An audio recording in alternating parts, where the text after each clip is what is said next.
Okay guys, so welcome back. The next stock I will be covering on this is Nio Inc. The stock ticker symbol is Nio, and the price as of me creating this is $55.43. Later when I'm recording this, I think it's dropped down to $54. Also, if you do enjoy this, consider subscribing, and let's get onto the video. So about the company. So Nio Inc. is once again an electric vehicle company, but unlike Arcimoto, which I covered last week, this company sells more everyday cars for the more average person. They're based in and have only been selling in China so far, which is the largest electrical vehicle market in the world.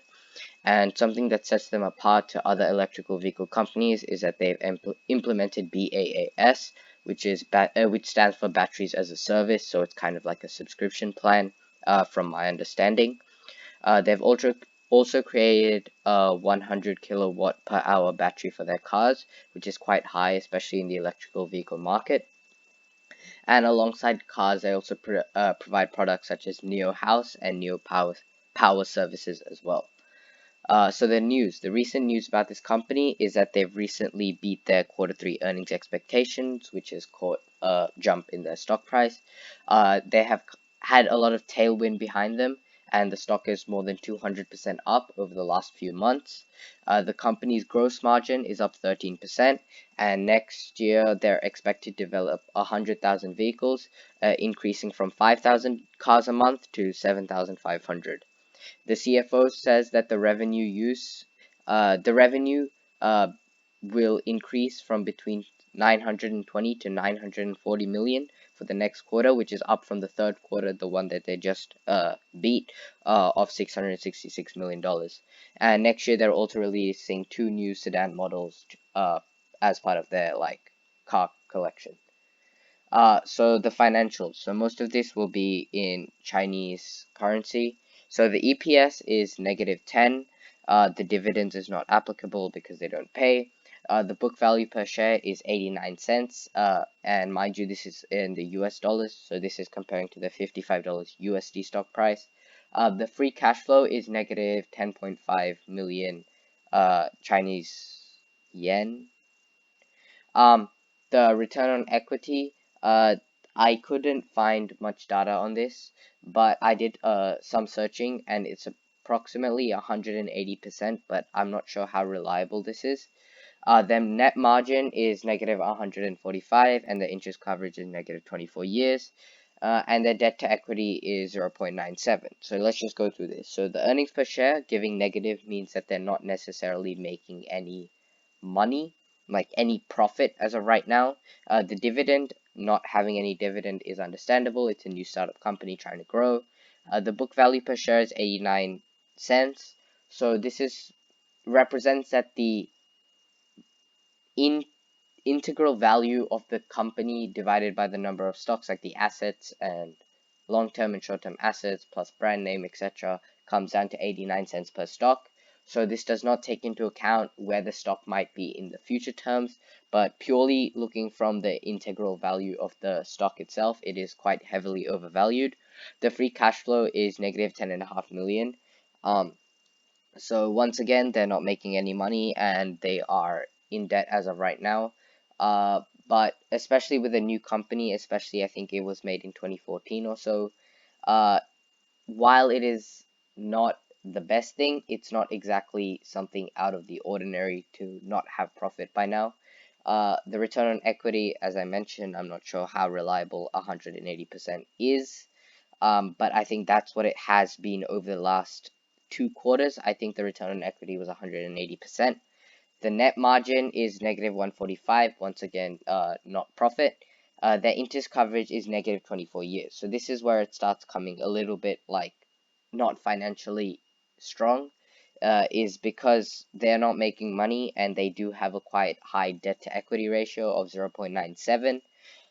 So that basically means their debt is just under how much money they have. So should they have any problem selling cars or something and their revenue decreases, they're in a very high chance of falling into a cycle of debt. So just some extra financials and some analyst expectations. So by next year, the earnings are expected to go up 70%, which is quite a massive jump. However, the stock is extremely high, has extremely high volatility, especially in the sector it is in, especially and moreover is that the stock is based in China. But it is more than 75% up this year, which is a positive. The PE is all right. So the PE, no, not the PE. So the stock price itself, based on some analyst expectations, is 287% overvalued, and most analysts say that the fair price of the stock is about $13.85. So this also ties in back to the book value per share, where it is quite overvalued, but this fair price does take into account more of the where the stock will be in the future and what's a good price to buy right now. The PE ratio is negative 55 years, once again, not making money. And the PB ratio is 57, so that's the price of the stock divided by the book value per share. And this is much higher than the S&P 500, which PE is the 3.6. So just some future expectations that Nio is forecasted to become profitable over the next 3 years, more to do with late 2022, early 2023. And this is considered faster growth than the savings rate, which is 2.2%, and is growing much faster than the average market growth. Nio's revenue of 35, Nio's revenue is expected to grow faster than the US market, and the US market is expected at 10.2% per year, while Neo's revenue over the next few years is expected to go up 35.7%, and next year it's expected to go up 70%. So Neo's return on equity is forecasted to be high in 3 years' time. As I mentioned, there's no real data about their return on equity as of right now, but in 3 years' time, it's expected to be 22.5%, which is much better than the good 15% benchmark. But you do need to keep in mind, even though in the future this company is expected to be quite strong, it is currently unprofitable. So revenue, and they're spending more than they're making. So near short-term assets, which is 26.3 billion Chinese yen, exceeds its short-term liabilities, which is 10 billion, 11 billion, and long-term liabilities, which is 9.5 billion. So although their assets and cover their liabilities quite well, in terms of debt to revenue kind of expectations, their debt is still quite high. So the main competitors for Nio would be Tesla right now, and I'm sure most of you guys know about it, so I'll go more in depth into other companies. So their next biggest competitor, I would say, would be Li Auto, which is also based in China, and something like that sets it apart is that they have a range extending generator, and they've also developed a small onboard gas line generator that recharges their compact SUV flagship, and it has a car range of 500 miles, which is very impressive, especially in the electrical vehicle market. I think that is better than what Tesla is selling as of right now. Uh, One of the other competitors would also be Nikola Corp. It has originality by combining an electric battery power with hydrogen fuel cells in its vehicles, and putting those two together gives Nikola Automobile some serious range. The company's forthcoming Badger pickup truck will be able to drive 600 miles on a single charge. So once again, these competitors do have a niche market to what Nio has right now.